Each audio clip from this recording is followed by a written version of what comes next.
here inside my dirty truck. We got the Thompson Center Omega Z5, and still got quite a bit of time before daybreak. We're gonna give the GhostBlind a shot out here. We'll see how we do.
Stand up.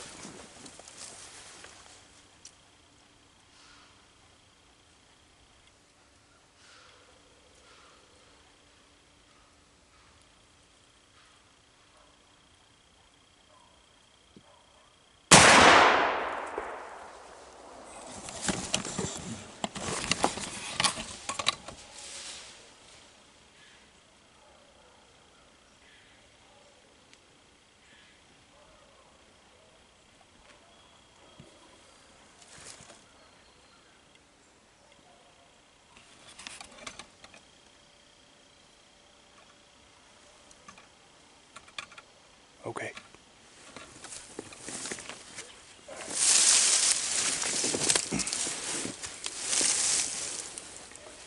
So, out here in the GhostBlind, as you see, I'm all set up to face this way. But the GhostBlind does not cover 180 degrees around you. Right? So anything directly off to your side can see you. Well, of course, that's where this doe comes out.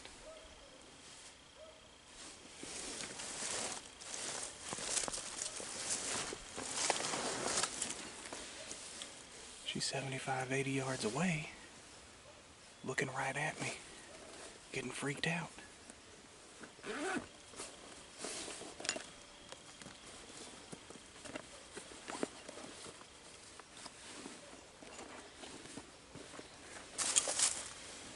So she starts blowing at me. I try to move the gun around in my left hand, you know, to shoot left-handed off to my right, and the camera's in the way.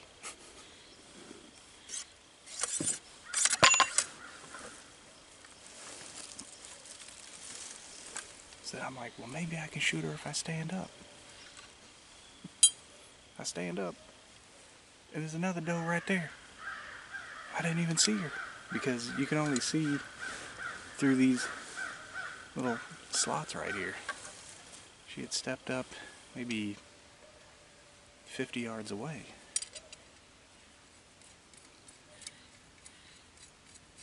She had stopped with a tree right behind her shoulder, so I had to lean out as far as I could, and I shot her really far forward. That's why she ran like she did. But I think she's down. So, as of right now, I'm not super impressed with the GhostBlind. Also, I tested this camera, my old Tacticam, this morning, and it's not recording. Even if I turn it on, it looks like it's recording, but I took the SD card out and I put it in this camera that I'm recording on now, and there was nothing. So that sucks. But this is my old Tacticam. This is the first one I got, and I haven't used it in a couple years. I've got a newer one that I've been using, but I didn't want to pull it off my crossbow just to come out here.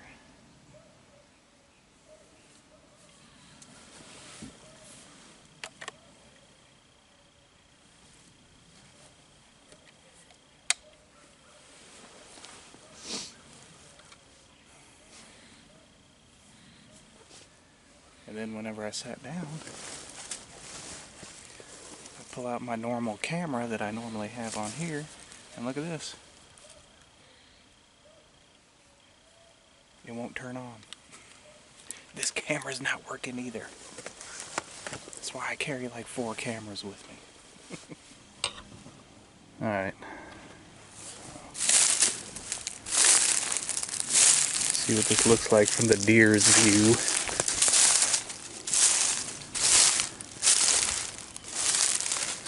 My buddy Tyler's hunting about a half-mile away, and he just sent me a text and said, "Did you shoot?" Like, yeah. Okay, well. Look, I'm like 5 yards away.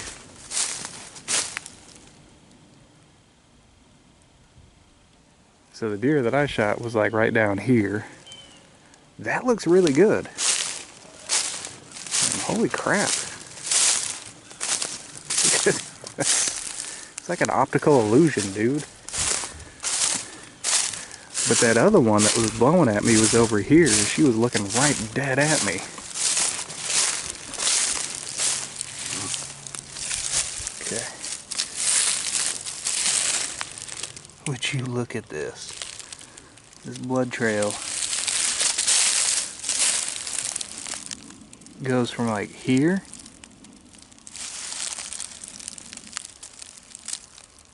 to here. That's how wide it is. Look at this.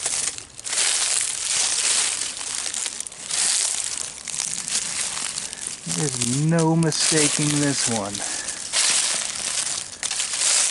Look. Holy smokes.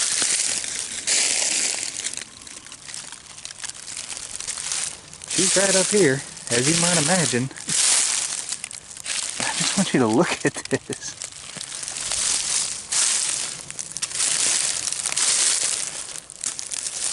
This is a ridiculous blood trail, bro.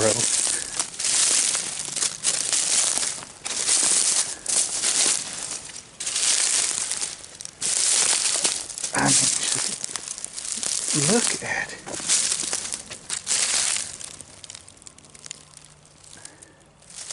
Wow.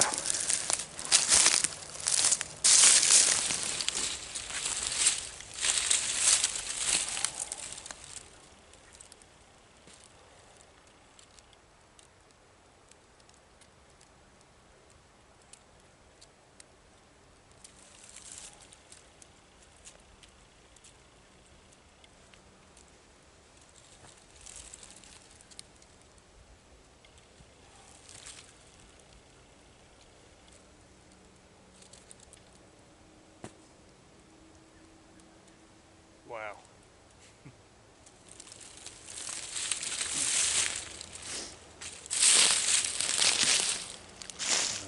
There's absolutely no mistaking that blood trail.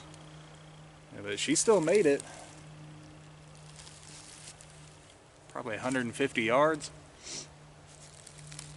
She piled up right here. I mean, we were hunting right over this hill down in this valley. So she actually kind of circled around kind of directly behind me. So yeah, so one deer saw us and took off, and she's still alive, and this one did not see us. She was in the right spot to you know, for the GhostBlind to work. So there you go. That's a GhostBlind success? Question mark? You know? The hunt's definitely a success. So, anyways, I ended up reloading. And, set this down. The knife of the day is one you guys haven't seen before. This is the Ontario SP2. This is kind of the newer version of the Air Force survival knife. As you might see right here, it's real chewed up on the handle. That's because when I started to reload, it's a real tight fit, and I just couldn't get that bullet started in there, so I pulled this thing out because it's got a nice soft rubber handle there. I didn't want it to damage the brass on my rod, and I was, you know, kind of hitting it, and it chewed up that handle. But you know, hey, it's a survival knife. That's what it's made for, to improvise, adapt, and overcome, right? Alright, well, I was bringing all my gear out, and I already had the doe out here. When I got the GhostBlind and my gun and pack and jacket and everything, I looked over and there was a buck sniffing the doe, so I had to make a split-second decision. I knew it wasn't going to be on camera. I could tell he ain't that big, but you know what? He's meat in the freezer. So I put it on him and dropped him like a sack of potatoes. So here he is. I think that may actually be the buck that I passed up the other day with the crossbow. And I was just thinking last night, I was like, man, when I first started this channel, you know, this this wouldn't even be an issue because I'd have shot him with the crossbow the first time I had a chance, you know, when he was 15 yards away. In fact, I probably wouldn't even been using a crossbow. Most likely would have been my recurve or something. But hey, here it is. The last couple of years have taught me anything. It's that you never know what's going to happen. So the season's too short to worry about, like, oh, is he big enough? Is he the target buck? Is he, you know, #1 on the hit list and all this mess? Nah, he's meat in the freezer. You know, stuff could come up with work. Stuff could come up with your health. You just never know, right? So get what you can when you can. Be happy about it. So yeah, we got a double header today. The GhostBlind helped, I guess. It was a part of the experience, you know. The old Thompson Center Omega Z5 there did a real good job. So I'm gonna get these checked in and get them out here. Take care of them. Yeah, this is gonna be easier than the four-wheeler.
thoughts on the GhostBlind is that it's a one-trick pony, right? It does one thing really, really well. It just disappears, right? Whenever you have it set up right in the right spot, it does better than any other blind, I think. But you got to work with its limitations, right? So is it right for you? Well, if you're hiking around the Rocky Mountains, probably not. It's heavy, it's awkward, you're probably not going to enjoy it. If you're hunting in your backyard, you probably will enjoy it. Right? So there you go. It's a good product. It's got some limitations. If you work with the limitations, it can be a great asset. So that's my overall thoughts on that. So it did help us get our doe, and then the buck. Well, the buck was just sort of horny and curious and unlucky. We've all been there. So anyways, guys, that's all the time that I have for today. I hope you enjoyed it. Until next time, thumbs up.